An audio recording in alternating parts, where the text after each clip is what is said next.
Hello dear students. आइए आज हम डिस्कस करते हैं क्विज वन, जो कि मैंने आपको एक दिन पहले दिया है। Which of the following give maximum yield of dibromo product, जैसा यहां लिखा है, formed by anti addition of bromine. चार ऑप्शंस हैं आपके पास: ethene, propene, butene and isobutene. Right. अब आप लोग क्वेश्चन को समझें पहले, ये रेट ऑफ रिएक्शन का क्वेश्चन नहीं है, ये मैक्सिमम यील्ड का है। और यील्ड भी एक खास तरीके से आ रही हो, वो है by anti addition of bromine. अब आप कहोगे अरे ब्रोमीन तो एंटी एडिशन ही करता है। बिल्कुल, इस पर चर्चा करेंगे कि ब्रोमीन एंटी एडिशन कब करता है। ठीक है, तो फिर से सुन लें, डोंट बी कंफ्यूज कि ये क्वेश्चन रेट ऑफ रिएक्शन का है। रेट ऑफ रिएक्शन का क्वेश्चन नहीं है, ये है यील्ड का, कि प्रोडक्ट ज्यादा कहां आएगी। तो लेट्स स्टार्ट इट। अगर हम इस क्वेश्चन के सॉल्यूशन की बात करें तो जनरल धारणा क्या है, बहुत आराम से समझेंगे कि जब कोई एल्कीन पर हम Br2 ऐड करते हैं तो हमें डायब्रोमो प्रोडक्ट मिलता है। राइट।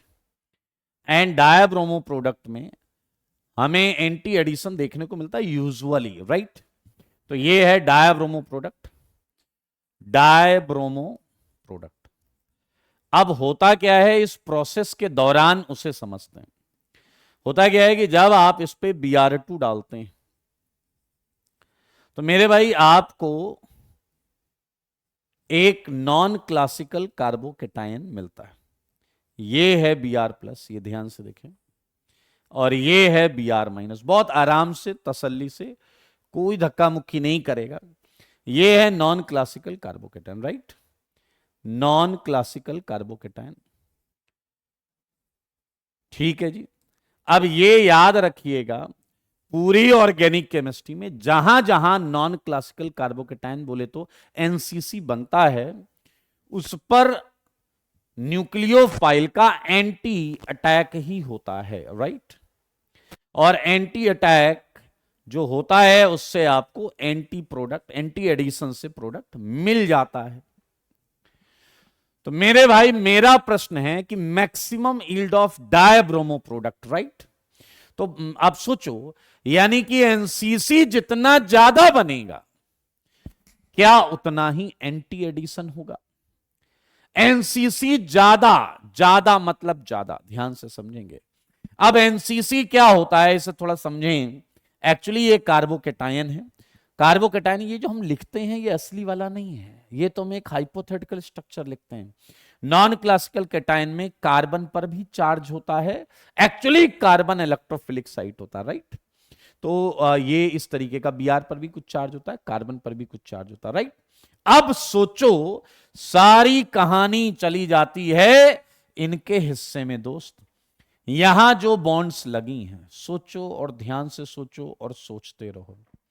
अगर किसी भी नॉन क्लासिकल केटायन पर यहां लगी हुई चीजें मैं आपको बताता हूं, ये देखें जरा, ये है नॉन क्लासिकल केटायन। राइट।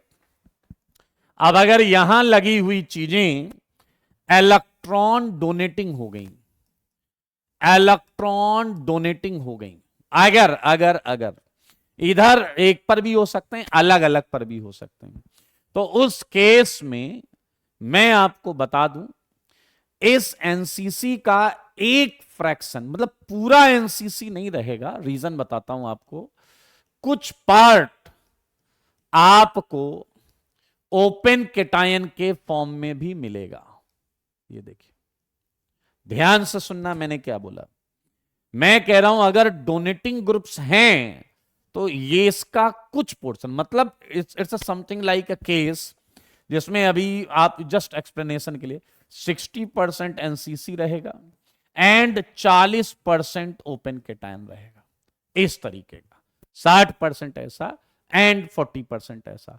आपको समझाने के लिए परसेंटेज ले रहा हूं, लेकिन ज्यादा कम इसी हिसाब से रहेगा। मेरे भाई एक और सिचुएशन दिखाता हूं आपको, एक और सिचुएशन दिखाता हूं मेरे भाई। यहां पर ये Br, ये प्लस। सोचो अगर यहां विड्रॉइंग ग्रुप होता, अगर यहां विड्रॉइंग ग्रुप होता, समझ रहे हैं आप, विड्रॉइंग ग्रुप होता, तो मेरे भाई आप खुद समझ सकते हैं, कोई भी विड्रॉइंग ग्रुप के केस में फ्री केटायन रहना ही नहीं चाहेगा। ये जो प्लस है, देखो ये प्लस क्यों आ रहा है, ये 40% या 25-30% तक क्यों आ सकता है, क्योंकि ये इलेक्ट्रॉन डोनेटिंग ग्रुप इसे स्टेबलाइज करते हैं, और विड्रॉइंग ग्रुप के केस में इसके प्रतिशत में भारी कमी आ जाएगी। हो सकता है ये 40 से 4, क्या मतलब ये हो ही ना, ऐसा भी हो सकता है ये हो ही ना, ये नेग्लेजिबल होगा, ये नेग्लेजिबल अमाउंट में होगा, एंड ऑलमोस्ट कंप्लीट 100% एनसीसी।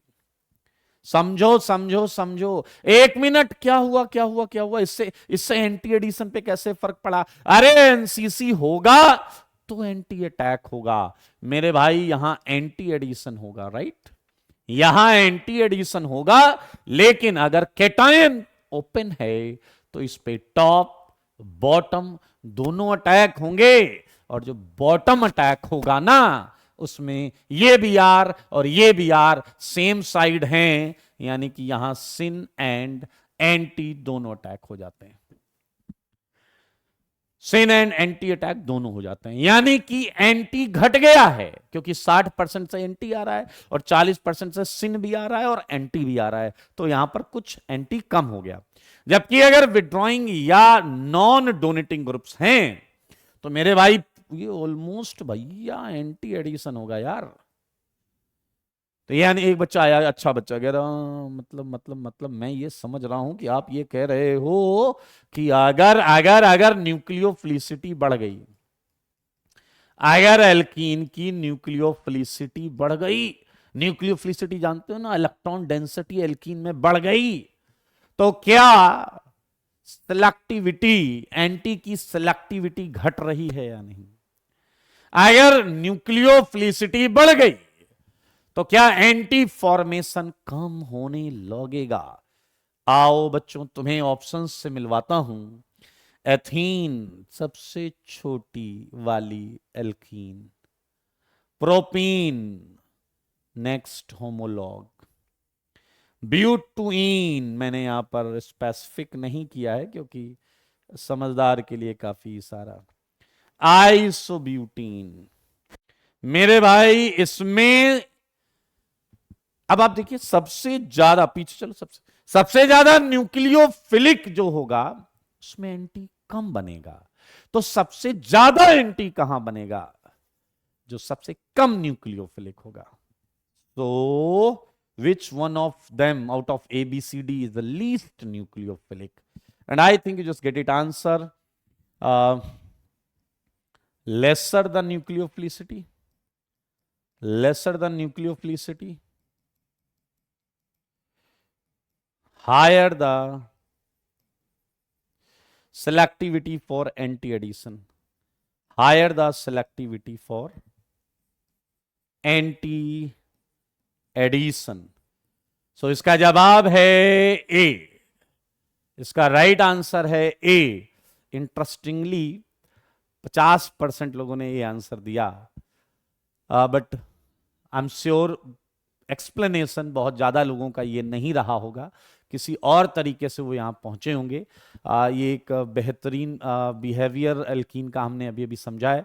जल्दी आएंगे हम एक और क्विज क्वेश्चन के साथ, ठीक है? आपको एक्सप्लेनेशन कैसा लगा, और अगर इसमें कोई डाउट है तो आप कमेंट में मेंशन कर सकते हैं। आज के लिए इतना ही, tata bye bye, take care, God bless you all, स्वस्थ रहें, मस्त रहें, पढ़ाई में व्यस्त रहें, ठीक है जी, बाय बाय।